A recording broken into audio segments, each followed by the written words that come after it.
Menurut gue buat orang-orang yang gak mau ada keinginan untuk naik gunung, mending gak usah kesana sih.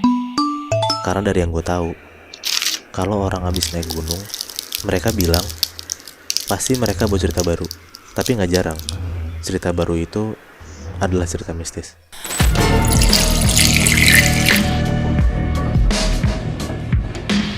Dengarkan versi lengkapnya hanya di aplikasi Noise. Nah, gue dapat cerita orang yang masih berani solo hiking sini, padahal udah tahu nih banyak cerita mistis di gunung ini. Gunungnya nggak jauh dari Jakarta. Gunungnya itu Gunung Salak di daerah Bogor. Jadi ada satu cowok namanya Wisnu. Dia ini emang suka beberapa kali naik gunung lah. Dan Gunung Salak ini pun juga sebelumnya udah pernah naik, tapi bareng sama teman-temannya. Nah, kali ini Wisnu nih naik gunung sendiri. Jadi biasanya dia naik gunung sama teman-teman kampusnya yang pecinta alam juga. Tapi karena ini bulan-bulannya lagi libur kuliah, teman-temannya pada pulang kampung atau ada acara masing-masing. Sampai pada akhirnya Wisnu nih nyari kesibukan sendiri lah. Akhirnya dia ngambil nih keputusan buat naik gunung sendirian. Dia nggak ada mikir macem-macem. Ditambah juga dia ini udah pernah naik ke gunung ini kan. Jadi kayak dia mikir ya santai aja lah, udah tau medannya juga kan. Akhirnya dia naiklah Gunung Salak ini. Wisnu ini berangkat ngambil jalur Curug Nangka namanya. Dan dia baru sampai base camp itu sekitar jam 8 malam, kayak masih di bawahnya gitu loh. Awalnya dia masih lanjut ngedaki nih, tapi pas dia udah ngeliat makin malam, makin berkabut, akhirnya dia mutusin buat buka tenda dulu sekitar jam 9 malam. Wisnu udah beberes, udah buka tenda. Akhirnya dia masuklah ke tendanya. Sambil main HP, sambil nge-vape tuh dia coba tidur. Tiba-tiba dia berasa kayak tenda dia tuh kayak ada yang goyang-goyangin gitu dari luar. Keduduk-duduk gitu loh. Nah, ya kebangun lah si Wisnu ini kan. Tadinya kan udah mau tidur tuh, udah liar-liar gitu. Akhirnya dia kebangun. Plus kaget juga dan takut gitu, kayak takutnya di depan ada binatang atau apa gitu kan. Dia mikir lah kayaknya di depan tuh udah gak beres. Tapi karena dia gak mau ngambil resiko juga buat keluar tenda, akhirnya dia tetap stay di dalam tendanya. Udahlah, dia coba tenang. Dan dia coba main HP lagi di dalam tenda. Pas udah tenangan, Wisnu lagi main HP, tiba-tiba dia tuh ngerasa kayak tenda dia tuh atasnya kayak ada kejatuhan sesuatu gitu. Dia langsung buru-buru lah keluar tenda buat ngecek sebenarnya tadi ada apaan. Pas dia keluar tenda, terus dia nengok ke atas tendanya, Wisnu tuh ngeliat di atas tendanya si Wisnu itu ada kuntilanak di Sekitar tahun 2015, ada 11 anak SMA di Jakarta. Mereka ini tuh ikut ekskul pecinta alam di sekolahnya. Isinya kebanyakan cowok sama ada satu orang cewek. Pada saat itu mereka tuh mau naik Gunung Sumbing. Akhirnya mereka berangkatlah dari Jakarta ke Wonosobo. Oh, Sumbing ini di Wonosobo? Iya, Jawa Tengah ya? Jawa Tengah bener Moy. Oke. Akhirnya mereka sampai di tempat namanya Base Camp Garu. Sekitar jam 1 siang. Nah, biasanya tuh ada ojek buat naik ke atas. Tapi karena lagi gak ada ojeknya, jadi mereka sampai di pos 2 Gatakan sekitar jam 7 malam. Jadi karena mereka rame-rame dan posisinya ada satu perempuan yang ikut, mereka mutusin untuk istirahat dan buka tenda di pos 2 itu. Jadi cewek itu cuma satu, Nat? Iya, cuma satu Moy. Jadi 10-nya tuh cowok? Betul. Oke. Faiz, leadernya mereka, bilang buat siap-siap buka 3 tenda. Akhirnya pas tenda udah selesai, mereka bagi-bagi tenda buat tidur. 2 tenda isinya 4 orang, sama 1 tenda isinya 3 orang. Jadi 4-4-3 posisi tendanya. Nah, perempuan yang sendirian ini tuh namanya Nina. Dia tidur di tenda yang isinya 3 orang. Pas semuanya udah masuk tenda buat tidur, Nina yang setenda sama 2 temen cowoknya itu namanya Rangga sama Adit tuh nggak bisa tidur karena ngerasa kayak ada yang ngeliatin dia. Tapi Nina di situ coba meremin terus, walaupun nggak bisa tidur juga. Tapi tiba-tiba Adit yang posisinya udah tidur tuh tiba-tiba ngomong, bau amis banget deh. Nina sama Rangga tuh nyautin, iya bener Dit, bau amis, nyengat banget ya.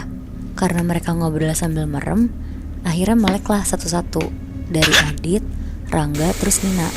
Pas Nina buka mata terus kayak mau ngomong, Adit yang tidurnya di sebelah Nina tuh langsung nutup mulut Nina sambil ngasih gelagat tangan yang kayak nyuruh diem gitu. Ternyata Muhibi, mereka bertiga tuh ngeliat di luar tenda mereka ada nenek-nenek bungkuk jalan muterin tenda mereka.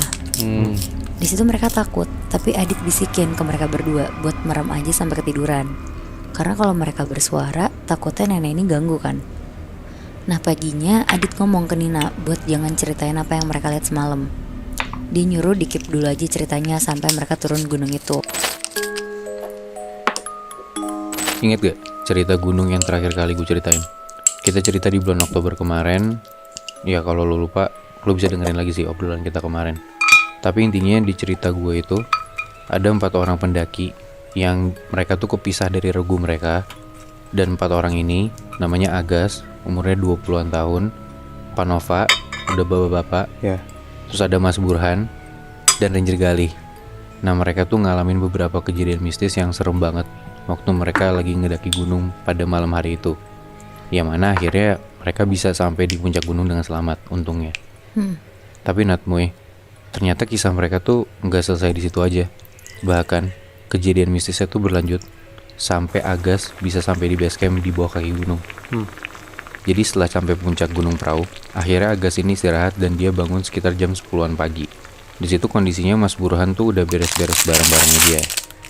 Dan regu lain tuh udah pada jalan bareng pemandu. Nah, karena pemandu atau rangernya pun udah bilang kalau misalkan mau istirahat ya boleh. Agas dan Burhan pun pede buat turun berdua doang. Karena ya jalan yang mereka lewatin di jalan yang sama gitu loh. Lagi pula itu kondisinya mereka bakal turun gunung tuh siang hari, jadi mereka ya santai aja buat turun berdua doang. Mereka pede lah. Nah by the way kalau lo lupa Natmuy, Mas Burhan ini emang orang yang dalam tanda kutip bisa ngilmu lah dan cukup ngerti sama dunia-dunia gaib. Beda sama Agas, kalau Agas ya nggak ngerti sebenarnya. Nggak lama setelah mereka udah beres-beres, akhirnya mereka turun tuh berdua. Kurang lebih sekitar jam 12-an. Dan itu terakhir kali si Agas ngeliat jamnya dia. Sekitar 15 menitan mereka sampai di lapangan rumput sabana gitu. Yang mereka jalan berdua sambil nyanyi-nyanyi dan makin turun terus. Di situ Agas masih mencoba pede dan nyoba percaya sama Mas Burhan. Toh sebelumnya pas Agas tuh sempat pingsan pas dia naik ke gunung. Ya dia jadi nggak hafal jalan. Jadi sepanjang jalan ya Agas ngikutin aja nih Mas Burhan mau ambil jalan yang mana. Beberapa kali Agas nanyain juga, kayak bener gak sih ini jalan yang diambil? Dia nanya gitu ke Mas Burhan. Mas Burhan bilang yakin. Dan Mas Burhan ini ngomong, ini jalur kita udah bener nih. Coba tuh lihat ke atas lereng itu. Itu jalur pas kita saat ngedaki. Kata Mas Burhan sambil nunjuk lereng yang bukan jalan yang dia lewatin. Terus Agas balas dong, tapi Mas, kan harusnya kita ada di jalur itu. Itu kan turunan waktu kita megang tebing bareng-bareng. Kita salah jalan Mas. Nah di sana sama kayak lu Muy, Mas Burhan tuh baru sadar. Entah logikanya Mas Burhan nih kenapa bisa kebalik gitu ya. Dia juga kaget. Oh iya berarti salah dong jalannya gitu kan. Tapi ya Mas Burhan tetap ngambil keputusan untuk yaudah kita lewatin jalur ini aja. Karena ya kalau mereka balik bakal lebih lama. Dan pikiran Mas Burhan tuh ya namanya juga turunan, ujung-ujungnya bakal ke kaki gunung juga gitu kan.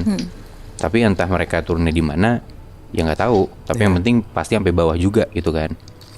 Sampai akhirnya mereka jalan terus dan masuk ke area pepohonan gitu Natmoy. Medan tuh makin terjal dan makin gak ada suara-suara burung.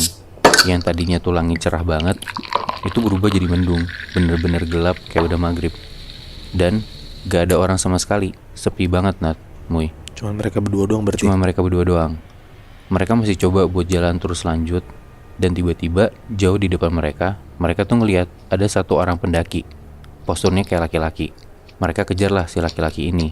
Tapi rasanya tuh makin dikejar makin kayak jauh gitu loh. Dan pas coba diteriakin, orang ini cuma nengok ke belakang, tapi gak berhenti sama sekali.